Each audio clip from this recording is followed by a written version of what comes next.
Right now, somewhere in your house, a dog is probably asleep.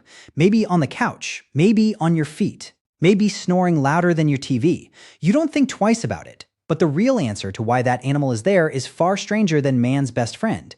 Because 40,000 years ago, that same animal, or its ancestor, may have been the reason your entire species didn't go extinct. Think about that for a second. Not a pet, not a companion, a survival tool with a heartbeat. A partnership so old, so deep, that it may have rewired both species at once.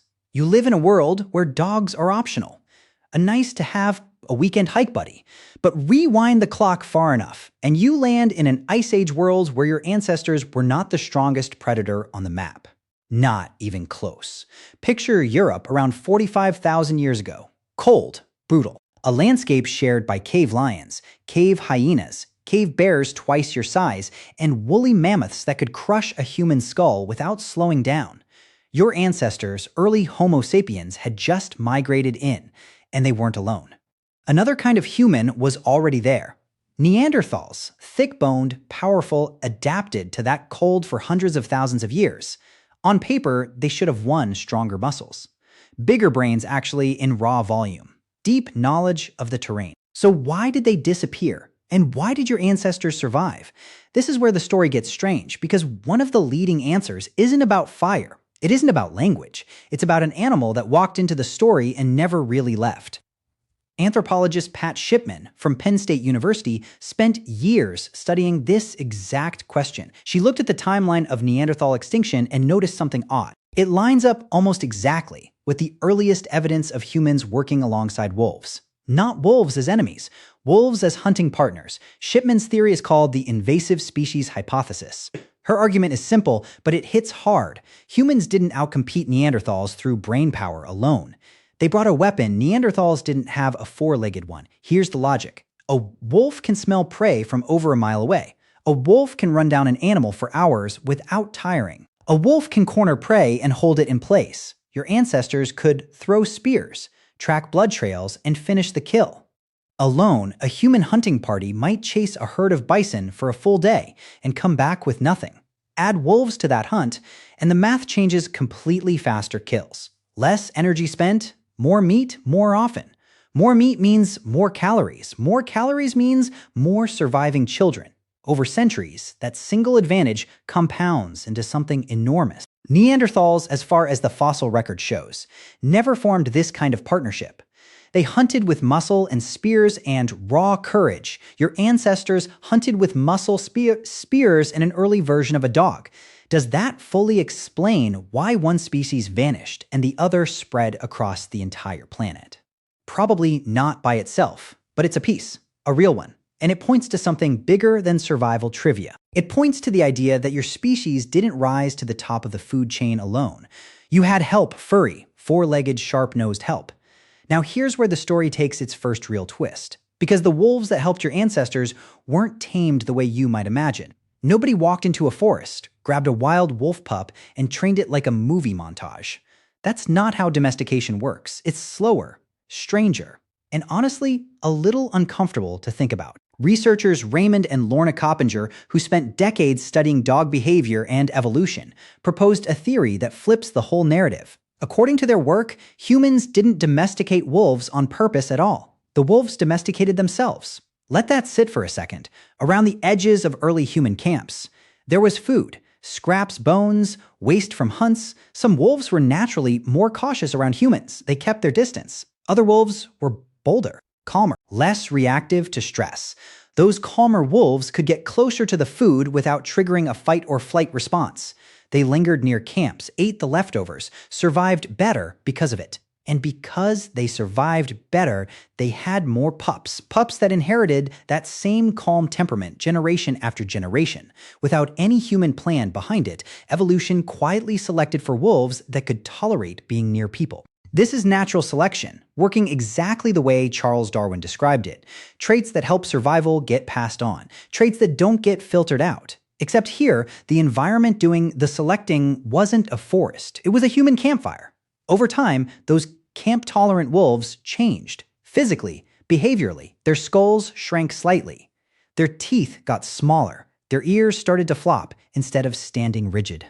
Sound familiar? Those are the exact traits you see in modern dogs. This process even has a name. Scientists call it self-domestication. And it means something unsettling if you sit with it.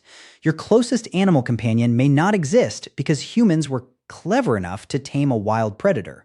Dogs may exist because a certain kind of wolf figured out how to tame itself around you. Who was really in control there? It's a fair question, and there isn't a clean answer. Genetic research backs this timeline up in a way that still surprises scientists. Geneticist Gregor Larson at the University of Oxford has spent years tracing dog DNA back through thousands of generations.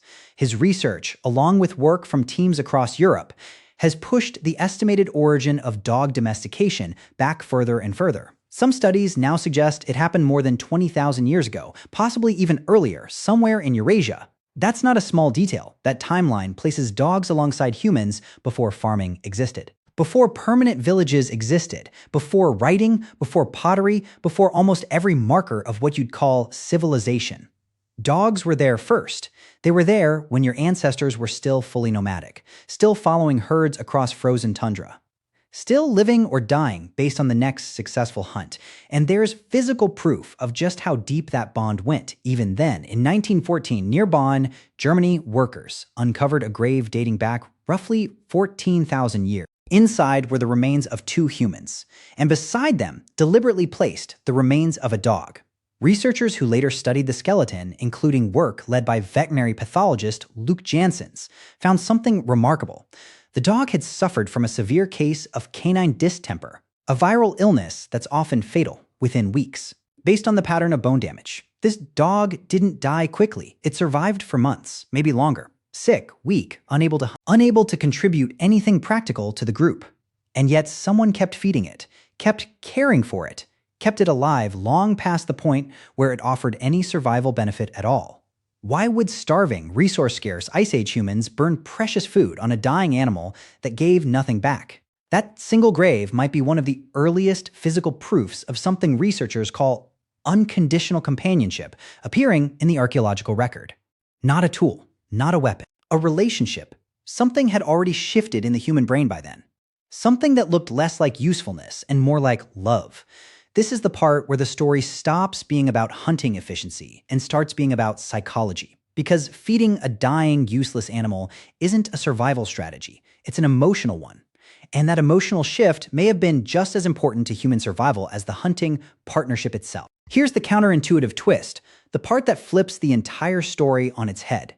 You've been told, maybe your whole life, that dogs survived because they were useful to humans. Hunting, guarding, herding, pulling sleds. All true, all real. But new research suggests the relationship may have shaped something deeper than behavior. It may have shaped biology, on both sides. Evolutionary anthropologist Brian Hare, who runs the Duke Canine Cognition Center, has spent his career studying how dogs think. One of his most striking findings involves eye contact. When a dog and a human look into each other's eyes, both species release oxytocin. That's a hormone linked to bonding, trust, and attachment. The same chemical that spikes when a mother looks at her newborn baby. No other animal on Earth triggers that exact loop with humans through eye contact alone. Not chimpanzees, your closest living genetic relatives. Not cats, despite thousands of years living alongside people. Just dogs. Hare's research suggests this isn't an accident. It's the result of thousands of years of coevolution, where dogs and humans slowly shaped each other's brains and hormones through constant, close contact. Your ancestors weren't just training dogs to behave a certain way. Dogs were, in a very real sense, training human brains to bond with them. Does that sound backwards? It should, because it flips the whole master and pet narrative you probably grew up with. This wasn't one species conquering another. It was two species quietly rewriting each other's biology, generation after generation, without either one fully realizing it was happening. And this changes how you should think about ancient survival, because survival isn't only about calories and kill counts. It's about stress isolation. Mental endurance. Ice Age life was brutal, unpredictable, and often lonely, especially during long winters when small groups were isolated for months at a time. A companion animal, one capable of forming real emotional bonds, may have done something that a spear or a fire never could. It may have kept people psychologically stable enough to keep going. There's actual biological evidence for this today. Modern studies on oxytocin and human-dog interaction, including work published by researchers studying stress hormones, show that spending time with a dog can lower cortisol. Your body's primary stress hormone. Lower stress means better decision-making, better group cooperation, better long-term health. Now imagine that effect stretched across an actual ice age. Small human bands, isolated, cold, constantly facing death. A calming animal presence nearby wouldn't just feel nice. It could measurably improve group survival by keeping people sharper, calmer, and more cooperative when it mattered most. So the twist isn't just dogs helped humans hunt. The twist is that dogs may have helped stabilize the human nervous system itself, at a moment in history when staying calm under pressure was the difference between living and dying. That's not a hunting partnership anymore. That's something closer to an emotional life support system, running quietly in the background of your entire species' survival story. And here's where it gets even more layered. Some researchers argue that living alongside dogs may have nudged human social behavior itself. Cooperative hunting with an animal partner requires trust, patience, and shared attention, skills that likely reinforce the same social bonds humans needed to survive within their own groups. In other words, learning to work with a dog may have helped sharpen the exact skills your ancestors needed to work with each other. That's the part modern culture almost never talks about. The dog on your floor right now isn't just a leftover convenience from ancient hunting parties. It might be a living artifact of the exact evolutionary pressure that helped shape human emotional intelligence. So bring this back to your own life, because the ancient story isn't as far away as it feels. Think about why. After an exhausting day, sitting next to a dog can lower your heart rate almost instantly. Think about why hospitals bring in therapy dogs for patients in crisis, or why some veterans with severe PTSD are paired with service dogs as part of their treatment. Think about why, during isolating events like extended lockdowns, dog adoption rates spiked around the world. None of that is random sentimentality. It's an old biological circuit built over tens of thousands of years, still firing exactly the way it did in an ice age cave. You're, in a very real sense, still living inside that ancient partnership, except now it looks like a leash instead of a hunting pack, a couch instead of a cave, a bowl of kibble instead of shared mammoth meat. The context changed completely. The underlying bond didn't. And maybe that's the real reason this story matters. Not because it's an interesting fact about the Ice Age, but because it explains something about you right now. In this exact moment, why does a bad day feel lighter with a dog nearby? Why does silence feel less empty with one in the room? Why does losing a dog hit with a grief that can feel disproportionately heavy, almost like losing a family member? Because on some level, buried deep in your biology, it is family. Not metaphorically. Biologically, chemically. The oxytocin doesn't know the difference between a human bond and a canine one. Your nervous system was shaped in part by this relationship. So no, ancient humans probably wouldn't have vanished overnight without dogs. Evolution rarely works in single, dramatic strokes like that. But the evidence, from Shipman's hunting research, to Larson's genetic timelines, to Hare's work on oxytocin bonding, to a sick dog buried 14,000 years ago and cared for long after it stopped being useful, all points towards something remarkable. Dogs weren't just along for the ride during human survival. They were quietly, consistently embedded inside it, shaping who survived. Shaping how humans hunted, bonded, and endured. Possibly even shaping the emotional wiring that let your species build the kind of deep social trust that civilization eventually required. So the next time you're at home and that dog jumps onto the couch beside you and you don't even think twice about it, remember what you're actually looking at.